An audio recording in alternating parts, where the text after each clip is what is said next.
Assalamualaikum warahmatullahi wabarakatuh. Jumpa lagi di channel Bukan Sultan Biasa. Ya, oke Sob, gimana kabarnya hari ini?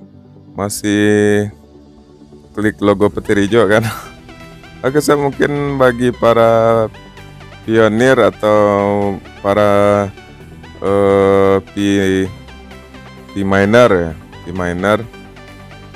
Jadi pas di tampilan awal video di halaman depan kita itu kan ada tampilan ada bapak-bapak atau kakek yang, yang sering ngasih video penjelasan dan edukasi tentang network. Nah, tapi di sini masalahnya adalah nggak semua dari teman-teman kita yang paham apa yang dibilangin kakek tersebut, alias kakek tersebut ngomong pakai bahasa Inggris. Nah, di video kali ini saya akan translate langsung ya, dari audio maksudnya. Nanti juga saya akan tambahin teks lah di bawahnya biar teman-teman bisa benar-benar memahami apa yang dibilang oleh kakek ini ya. Tapi sob, sebelum kita lanjut, jangan lupa yang belum subscribe, silahkan subscribe dulu sob.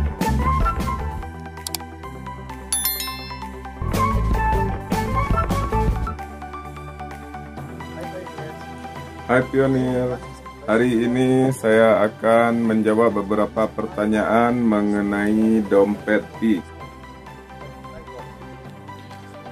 Is Pi wallet a custodial or non-custodial wallet? Nah, pertanyaannya adalah apakah Pi adalah dompet kustodial atau dompet non-kustodial? Lalu jawabannya adalah non-kustodial wallet.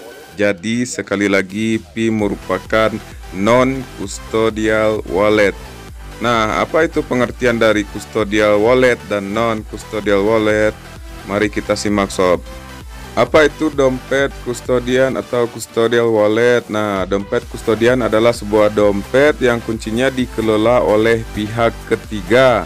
Kemudian penanggung jawabnya sepenuhnya ada di tangan pihak ketiga. Nah, yang artinya kita tidak memiliki akses full terhadap wallet atau dompet kita sendiri, sob. Nah, di sini ada keunggulan dompet kustodian. Yang pertama itu transaksi lebih cepat karena menggunakan atau wajib memiliki koneksi internet. Kemudian kita juga nggak perlu khawatir kehilangan private key karena pastinya akan di backup oleh perusahaan. Tapi di balik keunggulan tentu saja ada juga kekurangannya sob. Kekurangannya adalah yang pertama, kita nggak bisa akses secara offline. Kemudian kita harus KYC ya, kita harus artinya sudah lulus proses dari KYC sob. Nah, apa itu KYC? KYC sendiri adalah Know Your Customer, yang artinya proses identifikasi data, baik itu merupakan KTP, SIM, atau password kita sudah diverifikasi sob. Kemudian aset kita dikontrol oleh pihak ketiga, dan kemungkinan juga karena kita harus ikut KYC, nah kemungkinan ada ancaman penyalahgunaan data juga sob. Oke, kita lanjut yaitu ke dompet non kustodian atau non custodial wallet sob. Nah, seperti yang Bapak tadi atau Om tadi bilang ya, nanti di Pi Wallet ini kita termasuk ke dalam kategori non kustodian atau non custodial ya, atau bahasa Indonesianya non custodian wallet sob. Nah, apa saja keunggulan dompet non-kustodian? Yaitu pengguna mengontrol secara penuh asetnya. Kemudian keamanan dalam pendanaan. Kemudian penarikan instan dan tidak ada proses KYC. Jadi tidak mungkin ada penyalahgunaan data. Nah, juga ada kekurangan, tadi keunggulan, sekarang kekurangan sob. Yang pertama adalah tidak ada backup dari instansi. Lalu berisiko device terkena virus yang akan mencuri private key kita sob. Nah, semoga saja sobat semua sudah mengerti apa itu dompet kustodian dan dompet non-kustodian. Nah, jadi P-Wallet ini merupakan dompet non-kustodian yang artinya kita yang punya akses penuh dan kita juga bisa melakukan penarikan instan. Pokoknya kita memiliki akses secara penuh dan mengontrol aset kita secara penuh, sob. Oke, langsung kita lanjutkan aja video dari kakek tadi ya, sob. Nah, ini artinya, sob, dompet Pi adalah non-custodial wallet dan kita punya akses penuh terhadap sandi kita. Dompet Pi memiliki Pi yang sebenarnya di dalam dompet tersebut. Ketika mainnet dilangsungkan, yaitu di akhir tahun ini, sob. Oke, lanjut. Bisakah saya mengembalikan atau mengatur ulang sandi prasa saya ketika saya tidak menyimpannya atau kehilangannya?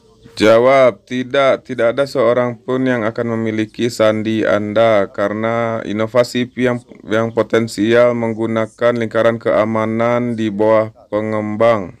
Artinya di sini kita, sob, kita harus benar-benar menyimpan sandi prase sandi kita, sob. Dan core team akan berusaha sebaik mungkin untuk melakukan yang terbaik. while maintaining the wallet as a fully non-custodial wallet. I forgot my Oke, lanjut. Saya lupa sandi saya yang telah saya buat. Kemudian, apakah bisa bikin dompet yang lain lagi? Jawabannya, ya, kamu bisa membuat dompet baru lagi. Tetapi kamu akan kehilangan Pi yang ditujukan untuk tes.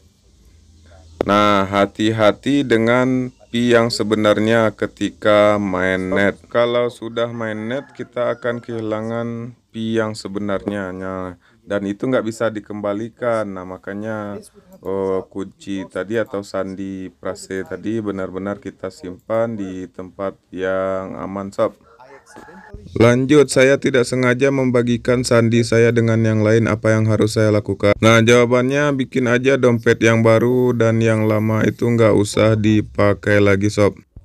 Nah, sob, kalau masih di fase testnet ini kita nggak apa-apa kalau kita bikin dompet yang baru, sob. Tapi di mainnet nanti kita harus dengan segera membuat dompet baru dan mentransfer semua Pi ke dompet baru kita sebelum orang lain yang melakukannya. Lanjut, apakah P-Wallet menyediakan pilihan untuk menyimpan sandi kita dalam sebuah jaringan? Jawabannya tidak untuk saat ini. Apakah di masa yang akan datang dompet Pi akan menyediakan pilihan kustodian? Jawabannya jika permintaan sangat kuat. Jadi, sob, jika banyak ya permintaan, tentu saja di masa yang akan datang kemungkinan ini bisa terjadi. Jadi biarkan kita tahu apa yang benar-benar kita inginkan akan terjadi. Lanjut, bisakah saya menggunakan dompet lain? Jawabannya bisa. Jadi ketika sudah mainnet nanti kita bisa menggunakan wallet yang kompatibel dengan Pi ini, sob. Di sini Pi itu mempunyai akses yang sepenuhnya tidak hanya untuk dompet Pi saja, tapi juga bisa untuk yang lainnya, sob. Karena dompet official Pi Wallet itu akan kita dapatkan nanti setelah mainnet dan kita bisa transfer ke dompet yang lainnya juga, sob. Apakah dompet Pi mengikuti kebijakan standar atau hanya ketentuan yang dibuat oleh Pi sendiri?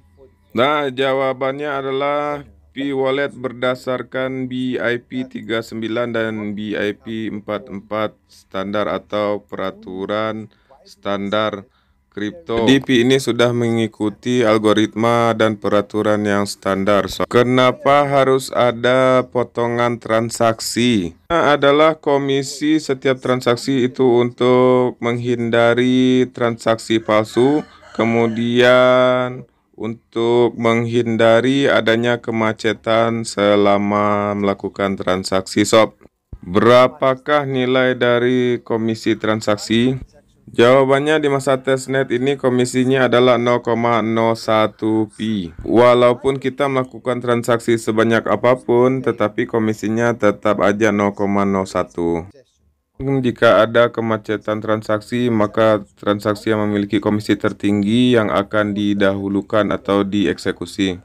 Lanjut, kemanakah biaya transaksi dan akan digunakan untuk apa? Untuk akumulasi Pi saat ini belum bisa diakses. Kemudian di masa yang akan datang bisa digunakan untuk mining reward atau penghargaan mining, baik itu mining mata uang yang baru atau juga tujuan lain yang sangat akan menguntungkan bagi komunitas. Oke, lanjut, apakah sandi akan tetap sama ketika mainnet nanti launching? Jawabannya kita berharap ya demi kenyamanan, tapi itu semua belum pasti. So we urge you Jadi kita sangat menyarankan sebelum mainnet telah benar-benar siap, segeralah bikin dompet Anda. Karena bagaimanapun ini adalah sebuah kesempatan. Untuk alasan peningkatan teknis, kita juga bisa meminta untuk meriset sandi Anda sebelum mainnet. Apakah alamat dompet saya akan sama di fase testnet dan mainnet? Jawabannya belum ditentukan. Karena secara teknis kita belum menentukan mana yang akan mungkin terjadi. Baiklah, hanya ini saja untuk sekarang. Dan jika ada pertanyaan yang lain lagi, silahkan beritahukan kepada kami. Nah, sob, jadi itu tadi kira-kira yang dibilang oleh bapak atau kakek atau om tadi ya, sob. Semoga apa yang dibilang tadi oleh bapak itu kemudian saya translatekan, semoga bisa dipahami ya, sob. Dipahami dan dimengerti, karena setiap info yang muncul di beranda itu adalah info yang resmi dan pasti, sob. Oke, sob, sekian dulu video kali ini dari saya. Mohon maaf apabila ada kesalahan dan kekurangan. Jangan lupa, sob, yang belum subscribe silahkan subscribe. Dan jika sobat suka video ini silahkan like. Kalau nggak suka silahkan dislike. Dan kalau ada pertanyaan silahkan tulis aja di kolom komentar. Juga jika video ini bermanfaat, silahkan aja bagikan kepada teman-teman P-Miners atau yang baru gabung, para pionir lainnya, sob. Oke, sekian dari saya. Assalamualaikum warahmatullahi wabarakatuh. Yoha!